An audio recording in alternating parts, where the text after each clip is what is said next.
นะสัมมานุภาเวนะสัมมาสังฆานุภาเวนะพุทธันตานังธัมมรัตนังสังฆรัตนังทินนังรัตนานังอานุภาเวนะจตุราสีติสหันตธัมมากันอานุภาเวนะปิตกันนุภาเวนะสิตาสาวกานุภาเวนะสัมเปเทโรหาสัมเพเตพยาสัมเพเตอันตรายาสัมเพเตทุนนิมิตตาสัพเพเตอวหังคาลาวินาสันตุอายุวันตะโกธนวันตะโกสิริวันตะโกยสวันตะโกพลวันตะโกวันนะวันตะโกสุขวันตะโกโหตุสัมโตกโรกมยาวิราสงฆาสันตุจุปันนวังอนิสังอันยามดิวินาสันตุจเตนะสันตยสินติทานัง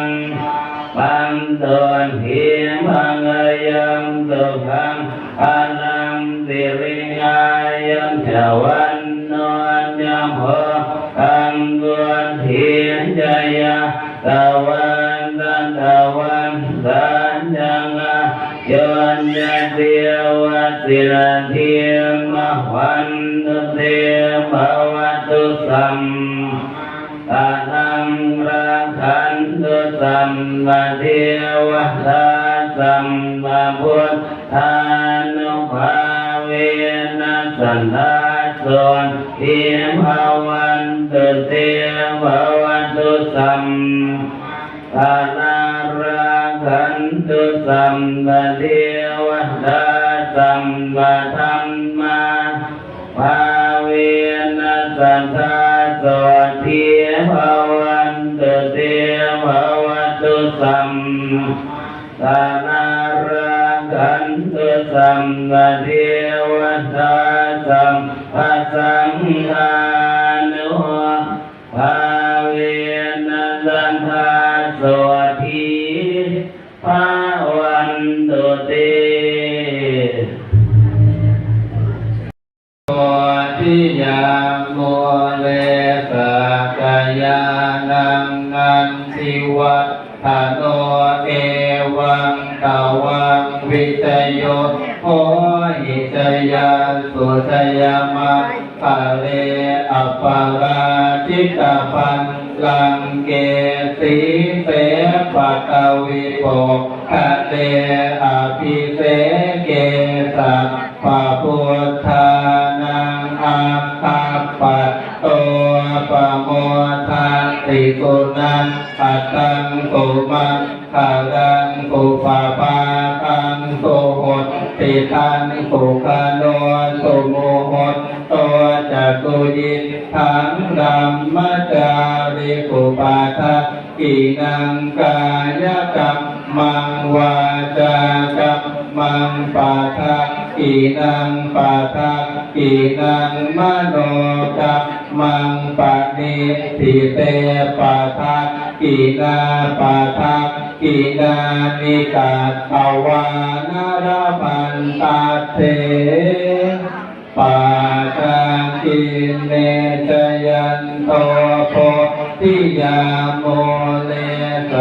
กายานังนันทิวัฏโนเอวังตวังวิจโยโหหิจยาสุจยามะภะเลอปาราชิตาปันลังเกสีเสปะตวิโภคะเลอภิเสเกสัพพะพุทธานังอาค คัปปัตโตปะโมทันติสุนังขัตตังสุมังคารังสุปะภะตังสุหตติตังสุขโนสุโมหตโต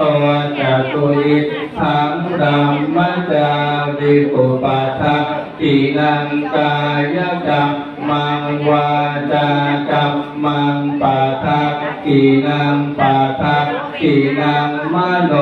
กัมมังปะนิทิเตปะทักขินาปะทักขินานิกาตวานรพันตาเสปะทักขิเนเจ เรามีช่างภาพนะครับช่างภาพที่เป็นหน้านี่นะครับบางทีโทรศัพท์จะมองเองนี่แหละฝากไว้นะครับที่เข้าได้ทั้ง3จุดเลยนะครับจุดหนึ่งที่หน้าครับจะเป็นพระใหญ่ท่านพระครูนะครับซึ่งวันนี้เป็นผู้รับกฐินนะครับเป็นผู้รับกฐินวันนี้คือเจ้าอาวาสวัดจันเหลืองนะครับ หลังจากถวายเข้าไปแล้วนะครับ